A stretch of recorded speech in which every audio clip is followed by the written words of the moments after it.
لمجده الصلاة والسلام على نبيه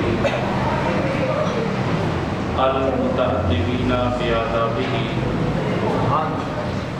وعلى آله وأصحابه والناس أجمعين. أما بعد فأعوذ بالله من الشيطان الرجيم. بسم الله الرحمن الرحيم.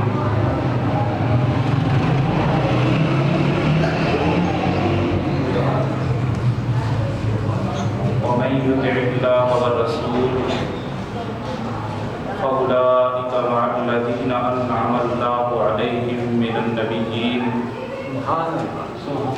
والصديقين والشهداء والصالحين وحسن أولئك رفيقا. آمنت بالله صدق الله مولانا العظيم. إن الله وملائكته يصلون على النبي يا أيها الذين آمنوا صلوا عليه وسلموا تسليما.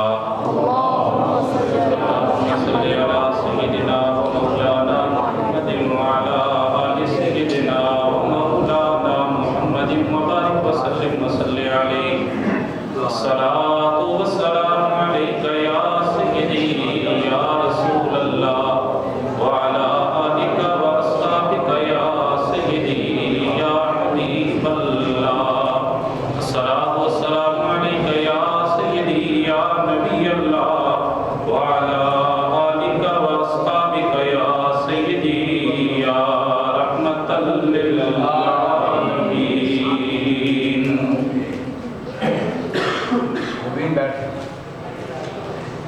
دو عالم نہ کیوں ہو نثار صحابہ کہ ہے عرش منزل وقار صحابہ. دو عالم نہ کیوں ہو نثار صحابہ کہ ہے عرش منزل وقار صحابہ.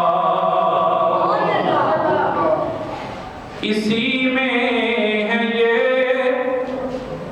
امی ہے یہ قرآن و دین خدا کے. امی ہے یہ قرآن و دین خدا کے. مدار خدا ہے اعتبار صحابہ. رسالت کی منزل میں ہر ہر قدم پر رسالت کی منزل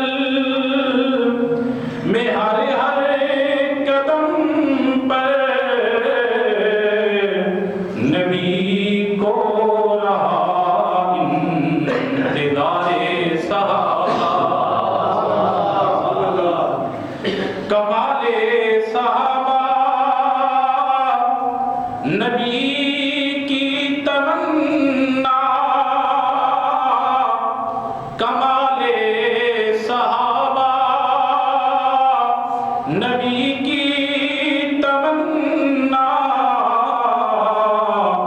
جمال نبی ہے قرار صحابہ.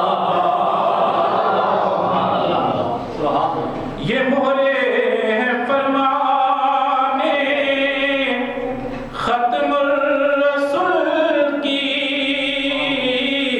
یہ مہرے ہیں فرمانے ختم الرسول کی.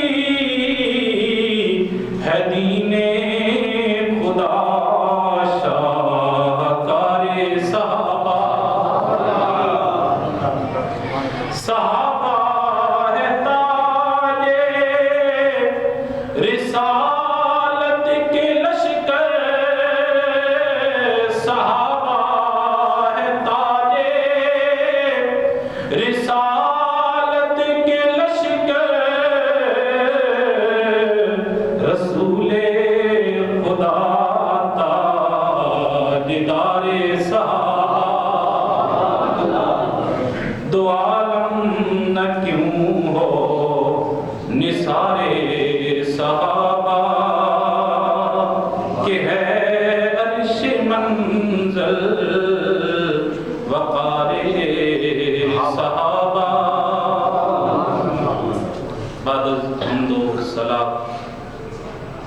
میرے دوستوں اور بزرگوں، نہایت ہی مختصر وقت میں چند باتیں آپ کے گوش گزار کرنے کے بعد اپنی گفتگو کو ختم کروں گا۔ دعا ہے اللہ تبارک و تعالی ہم سب کا مل بیٹھنا اور صحابہ کرام رضوان اللہ تعالی علیہم اجمعین کا ذکر کرنا میلاد شریف کی برکت سے ہم سب کے لیے ذریعہ نجات بنائے۔ احباب دی وقار، مسند صدارت پر بیٹھے ہوئے میری مراد حضرت علامہ مولانا قاری غلام رسول صاحب مقدس اللہ تعالی اور آپ کے ساتھ جن کی یہ زیر نگرانی 12 روزہ میلاد مصطفیٰ صلی اللہ علیہ وآلہ وسلم کے پروگرام چل رہے ہیں۔ میری مراد حضرت علامہ قاری توقیر صاحب دید مجدہ اور اسی محفل میں رونق افروز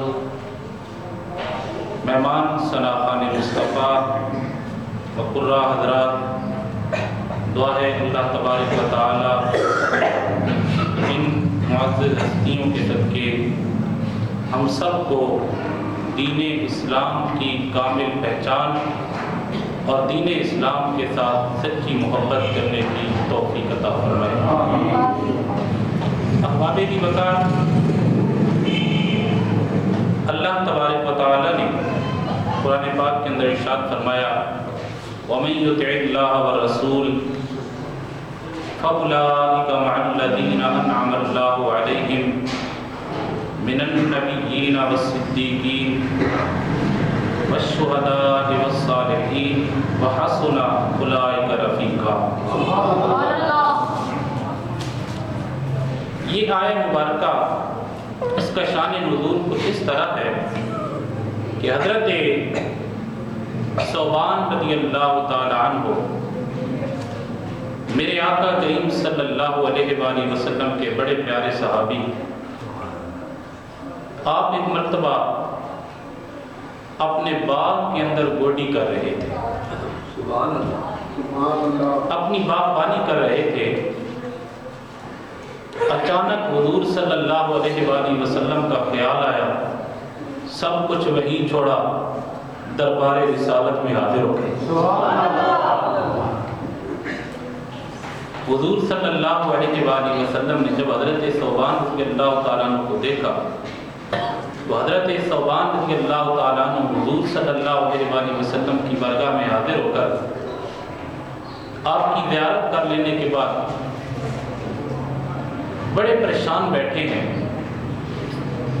حضور صلی اللہ علیہ وآلہ وسلم نے ارشاد فرمایا ثوبان کیا بات ہے، کیوں پریشان؟ جناب حضرت ثوبان رضی اللہ تعالیٰ عنہ آپ نے عرض کی آقا میں اپنے باغ کی باغبانی کر رہا تھا، اس کے اندر کام کر رہا تھا، اچانک مجھے آپ کا خیال آیا، میں نے سب کچھ وہی چھوڑا اور آپ کی بارگاہ میں حاضر ہو گیا۔ آقا میں نے آپ کا دیدار کیا، میری آنکھیں ٹھنڈی ہو گئی۔ یا رسول اللہ صلی اللہ علیہ وآلہ وسلم پریشان اس لیے ہوں کہ آج تو مجھے آپ کی یاد آئی تو میں تڑپتا ہوا آپ کی بارگاہ میں آ گیا اور آپ کا دیدار کر لیا، میری آنکھیں ٹھنڈی ہو گئی۔ یا رسول اللہ جب قیامت میں پھر جنت کے اندر آپ تو انبیاء میں بڑے بلند درجے پر ہوں گے، یا رسول اللہ جب وہاں پہ ہمیں آپ کی یاد ستائے گی تو ہم آپ کا دیدار کیسے کر سکیں گے؟ کریم آقا صلی اللہ علیہ وآلہ وسلم کے غلاموں سنو، جناب حضرت ثوبان رضی اللہ تعالیٰ عنہ آپ حضور صلی اللہ علیہ وآلہ وسلم کی بارگاہ کے اندر یہ عرض کرتے ہیں آقا اس وقت ہم آپ کا دیدار کیسے کریں گے؟